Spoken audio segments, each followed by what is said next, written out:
বন্ধুরা আমার, যুবক ভাইরা, আসো, একটা কথা যদি তুমি ফেলতে পারো আজকে, আমি আমার ওয়াজ বন্ধ করে দেব। বাস্তবতায় আসো, আসো।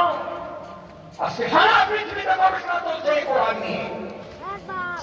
ওয়াসাল সাবিরা, এই রাস্তা যদি তুমি বের করে দেবে, হারামের মধ্যে হারাম নাই। কি বলেন, ঠিক কিনা?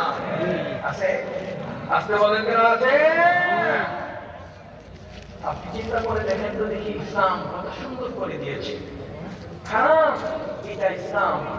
মদ খাওয়া কি জায়েজ আছে? আসতে বলেন কেন, জায়েজ আছে? এই এলাকার মধ্যে মদ টদ নাই, এটাই তো আমরা জানি। কি বলেন, ঠিক না? ঠিক। হ্যাঁ, মদ খেয়ে রাস্তায় পড়ে থাকে, গাছের দিকে বাবা বাড়ি চলো, বাবা বাড়ি চলো, গাছ তার পাপ হয়েছে। রাস্তায় হাঁটে আর কয়েছে, একদিন পর্যন্ত দিয়ে কিনারায় ছিল, আজকে কেন মাঝখানে ড্রেন বলে মাঝখানে গেছে। ওর যে ট্রান্সমিটার খারাপ হয়ে গেছে, খবর দেয়। কি কথা, ঠিক না? ঠিক বলেন।